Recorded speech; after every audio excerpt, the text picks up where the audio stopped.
Coming up on Basin Life, motherhood can sometimes leave you drained, frazzled, and feeling isolated. Amy Weatherly's mission is to create a community of women who support each other, proving you are not alone. A Midland High School diver is making a big splash, and in this case, it's a good thing, and breaking records at the same time. And ballet folklorico can be traced back to the ceremonial and social dances of people living in Mexico. Sometimes the dances depict animals, historical event, or local lifestyle. One group is sharing this tradition here in West Texas. I'm Krista Escamilla. Welcome to Basin Life.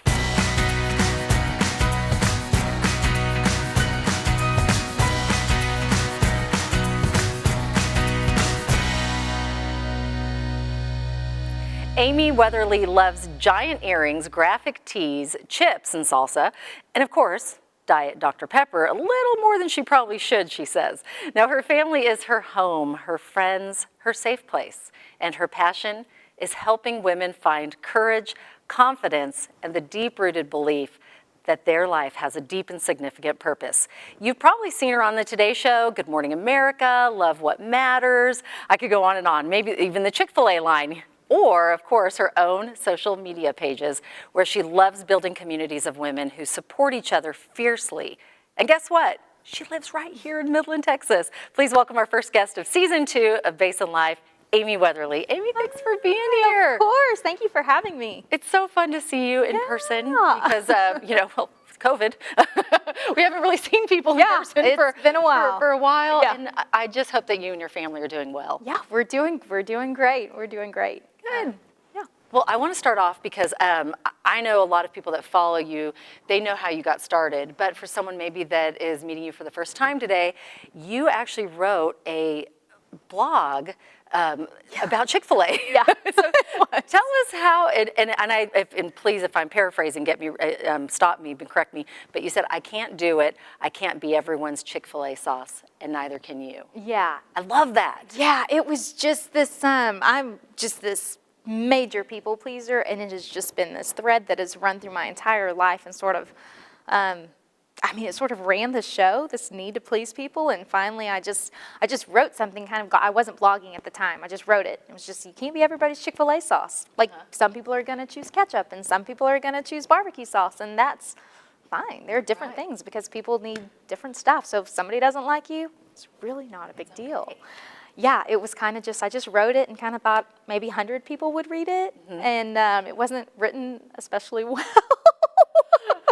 Looking back, you're saying that. 'Cause I thought it was great, but you know, as you look back over something, you're like, oh, I would have done that different. Or I wrote it in probably 5 minutes. I wrote it very, very quickly. I misspelled Chick-fil-A the first time. It's all right. Nobody's judging. The thing is, you hit a chord with people because it was something everyone needed to hear. Yeah. Why do you think that? Why do you think it really hit that chord? I think that we're humans. We want to be seen. We want to be known. We want to be valued. And we want to feel like we're good enough. Right. And sometimes we just don't know where to look for that. And so we look for other people to validate that. In us, we look to, have some sort of external thing, make us feel better about what's going on the inside. And I think that's just kind of something a lot of us struggle with. Right. So you started off, you said it wasn't even a blog at the time. Was it a Facebook post or No, was it it was a Facebook post. Okay. But it was, I was selling makeup in a group, just with this little tiny group of, some of my friends from college and a few women. I put it there, and it took off. Word. Yeah, it was everywhere. It was crazy. So how do you get from the Chick-fil-A sauce post to where you are today? Because now you have so many, you have this group of women that just look to you as a source of inspiration, and you give them hope. And how did that go from A to Z?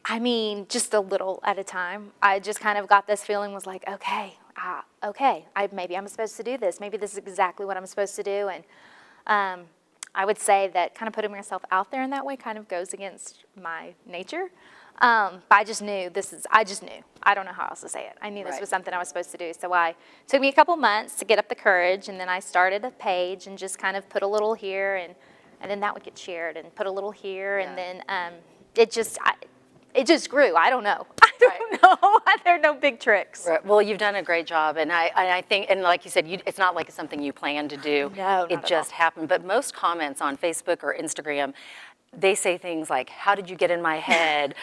You always write what I'm thinking about, or "This hit home for me today. Yeah. Boy, oh boy, did I need to hear this." I could go on and on about the things that they say. So it's so wonderful to see another woman out there saying those things that we're all feeling and thinking. Where do you get your inspiration for your writings? I mean, all over the place. My poor husband, I think like 2 nights ago, I literally woke him up at 1 a.m. and I was like, hey, can you give me your phone real fast? And what? And I'm like, just give me your phone real fast, because this idea just popped in my head in the middle of the night. So my phone was in the other room, so I grabbed his phone and just started typing it out, and read it the next day, and half of it made sense and half of it absolutely did not. The idea was there, so just kind of wherever, I don't know. But I think that's Pops in my head. that's what's great about it is so authentic. Yeah. And you know, you can just tell, like you were thinking this and you're like, that's it, I'm going to put it out Yeah. there.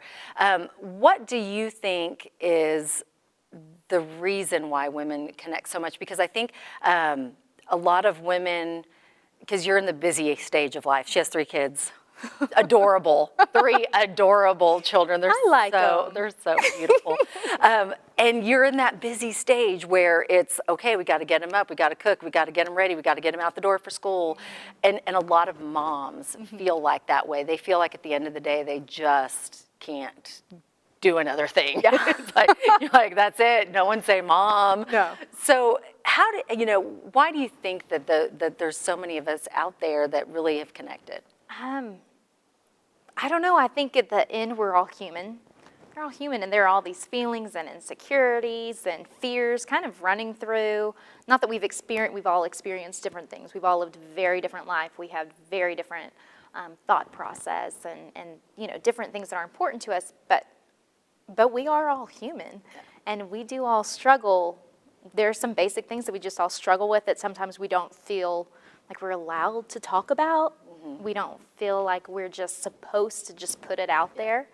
And so I think that's just something when you're kind of just, I try really hard not to force anything and just be like, if you got something to say that day, you say it. If not, that's Then cool don't. too. Then Yeah. don't. You don't have to, I don't have this, I think some women and men just have this like needs for it to be big, big, big, big, big. Yeah. And I really don't feel that. I want it just to be whatever it's going to be and let myself be grateful no matter what. Yeah. But I think that's part of what it is we have all these feelings and we have all these fears, and it feels good to know someone else is going through the same thing. I agree. I think that is right there. You feel like you're not alone. Yeah. And there's nothing better than that, because when you're in the mix of it, you feel like you just cooked another chicken nugget or went through the Chick-fil-A line again. Yeah. Like you've done this like Groundhog Day. Yes. Yeah. You just feel like, but when you know someone else is doing it and someone else is feeling those feelings, it's validating. Yeah. Do you have a favorite post of yours? Oh, I'm pretty hard on myself. So You shouldn't be. You're doing such hard on beautiful work. myself. Please be kind to yourself.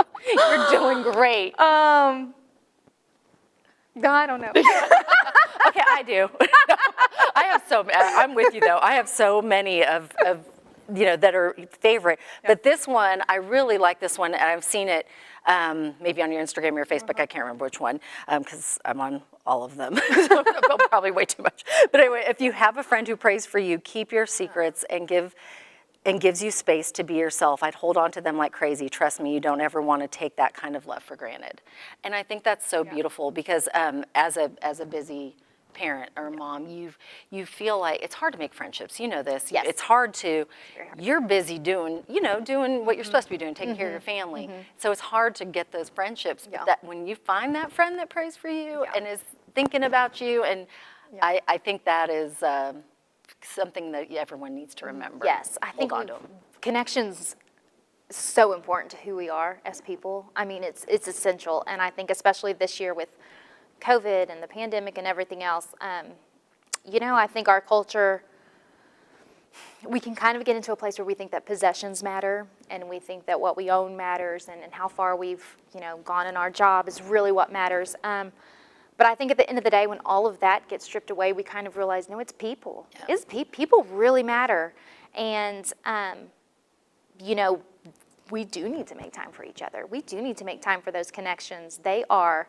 That need is deep in each of us to connect with other people. Yeah. And I want people to get that, to prioritize people over stuff all day, every day. That's right on.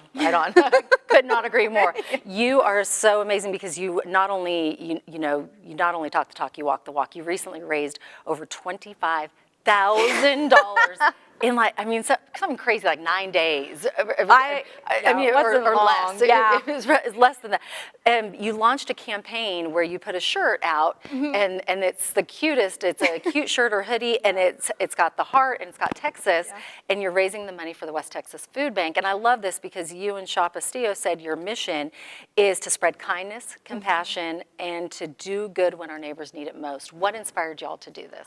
So I was, we were frozen for what? It was something like Elsa 220 Frozen, hours. but close. I won't even let my kids watch that movie anymore. I'm like, Elsa, we've had it. We're done We've with you, had Elsa. it. That's right. No. We are letting you go. Done.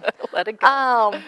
And people were just hurting, and it was, God, that was a hard, weird week. It's Yes. just hard. It was hard. And I think it was like 3 p.m. And I don't remember. That whole week ran together. Like, I had one friend on like Tuesday, I was talking, I was like, man, I'm just glad it's almost the weekend. And she's like, it's Tuesday, Amy. And I was like, what are you talking? It's Tuesday. What are you talking about? But I was like, oh, this is what we need to do. And that's how sometimes I get an idea and it's real fast. And if it comes on me strong, I just know, like, this is exactly what you have to do. Right. So 3 p.m., I was like, okay, I've got to do this. And I called, Lauren, who owns Shop Estío, and I was like, hey, do you want to do this with me? And she's like, yep. And I was like, okay, I'm working on it. And I got my friend to do the design, and I wanted like love in Texas, and it was called the Texas Love Always too. Yes. And she was like, yep, let me get it to you. She had it done in 10, 15 minutes, hand drew it. I called the t-shirt company and just put it together, and I think we launched it by 4 or 5 that evening. And I was like, no, we have to do it now. It needs to be now. Yeah. And I'm blown away. Like, people are good. They are. People are good. People want to help. I think we've had a tough year, and it's so easy to look at stuff on social media and the news and wherever and just think that people are just bad. And they're, just have all these feelings about people, but at the end you see something like this and you're like, no, people are good. Yeah. People want to help, because that t-shirt, like, that was for people all over the country who are like, what can I do? Can I help? And stepped in, and $25,000 like that blew me away. I didn't know what it was going to raise. I didn't know if it was $100 or I had no clue. I just knew this is what we need to do to help people. Well, thank you for loving our community so much. Oh, for and sure. People, thank you for loving I people, love people so much. Amy. We are out of time, but I have so many more questions. Sorry. Really quick, what do you think is the best kept secret in Midland? Oh, the best kept secret? Yes. I love taco divino. Oh, okay. I love taco divino. Divino, there you go. Yeah, you can sit outside. I do really like that. That's a fun little place to go for a girls' night. Very good. And book, you have a book coming out soon, or well, at it's some a point. Whole year away. That's all right. It's probably about a whole That'll year be here away. before you know it. Just think, 2020. Yeah, that's. Okay, 2020 may have seemed a little longer, but it'll be here before you know it. And we're looking forward to reading it. I know it's going to be inspirational. Someone out there right now needs to hear something from you today. What is that one encouraging word you have to say to someone? Oh man, you know what? I think that it's just.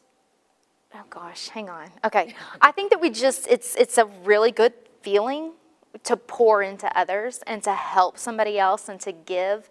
And we tend to be people who are kind of individualistic, and what can I get out of this? And there's this really beautiful thing that happens is when we switch our train of thinking and go like, no, like what do I have that I can use to just make this world a little better, make somebody's life a little better? Because we can all do something. I do genuinely believe that. We can all do something. Absolutely. And you can't outgive good. You can't outgive good. Like, it will come back to you. It's one way or another. Amy, thank you so much for being with us today. welcome. Follow Amy everywhere. Follow her on Instagram, follow her on Facebook. And by the way, we didn't even get to talk about how funny she is. Your lives are so funny. She just says what we're all thinking, and I love it. And I just love your heart and your giving for others. So keep doing the good work. You're doing a great job, and thanks for blessing our community in so many ways. Thank you for having me, Krista. It is truly an honor to get to do that. Thank you, Amy. Well, coming up next, we have our Heart of the Basin Plus. We will meet a young man who is breaking barriers in and out of the water. And of course, we are looking for the good. Stay with us. First, here's a great quote to live by.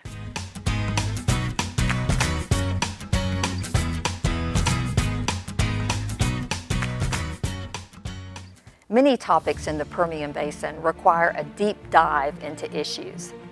That's what we do on One Question, a probative weekly news magazine that answers what you want to know from guests who know, complete with background and what we can expect going forward.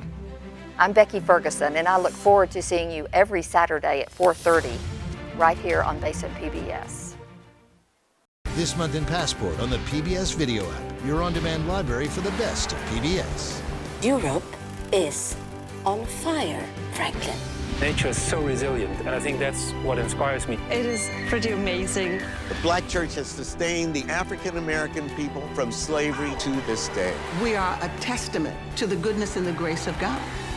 These and other shows from your PBS station are available with Passport on the PBS video app. Download it today.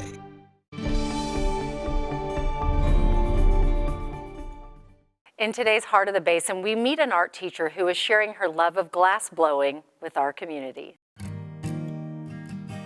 My name is Paige Hubbard Gates, and I am the Director of Visual Arts at Trinity School. Glass blowing is kind of like a team sport, and one of the reasons I got into it, and it's hot and it's instant and you're in it. You can't think about anything. You've got to be in the moment and count on your team kind of to do it all. And that's one of the things I liked about it. And I'm usually one who likes to help. So for me to learn to ask for help was a good thing for me in this process. But it's fun, it's hot, it's active.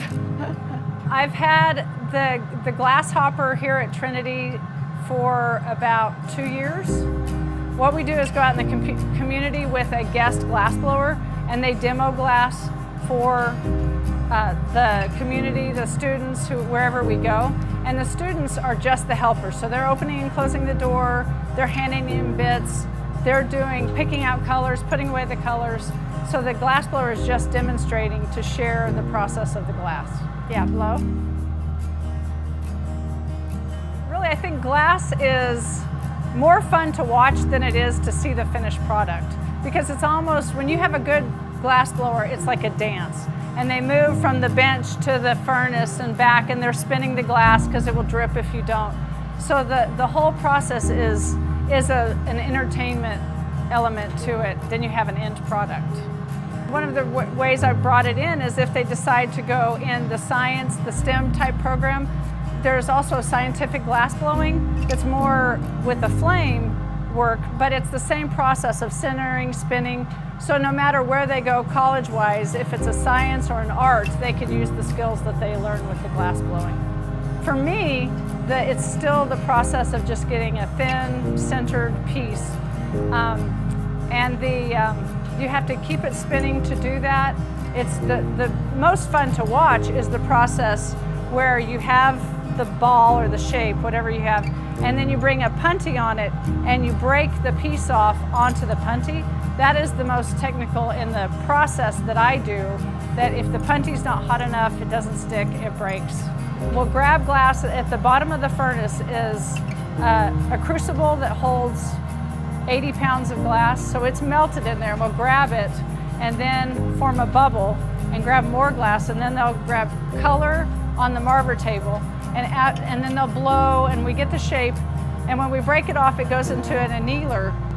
Some are afraid it's too hot to get near it, and as I'm showing them, I say I'm not going to let go until you're ready to let go, and we walk through the process, and most everyone was thrilled with what they got to do, and just to see it happen and to know that, because the furnace is 2,000 degrees, And some are, you know, I don't want to get close. And by the time they're done, they're spinning it. They're hitting the torch. They're torching it. So it's good for them to get hands-on. Especially, I feel like our children today don't get enough hands-on. So it's hands-on, team building, very active art. Oh, I just love what Paige Gates is doing. And of course, if you are interested in joining one of her community events, I highly encourage you to do so. So much fun. Well, if you know someone who has an interesting story, and we believe everyone does, we want to hear it.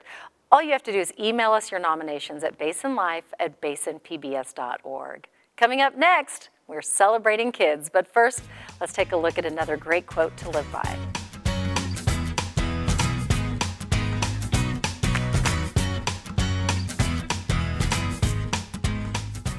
We love kids here at Basin Life, and each week we highlight a young person or a group of outstanding people that are making an impact. Well, today's young man that we are showcasing has big goals and has already accomplished so much at a young age. Take a look. Hi, I'm Nick Stone, and I'm a nationally ranked diver. It all started by a camp from COM. We started swimming, and then on the pamphlet it said try diving, so come a couple months later I tried diving, and I seemed to really like it, so I tried out and everything, and come 8 years later, here I am. Diving just gives you these random adrenaline rushes, and I feel like that kind of just gives me so much excitement that I love, and especially in the competitions, I just love competing, and I'm such a competitive person, so. I think I started about 2015 doing club competitive diving, and that's the first time I tried to compete at nationals, and I made it. So I first started at nationals. I didn't really place that high, but come 5 to 6 years later, I'm in finals. At my highest place at nationals is 6th, and then I've dove in for high school, and I've made it to state all 3 years so far. My long-term goal for right now is to, of course, make it to the Olympics, but before that, I kind of want to dive in college and have a diving career in that aspect. My favorite dive is probably front 3.5, which we call a 107.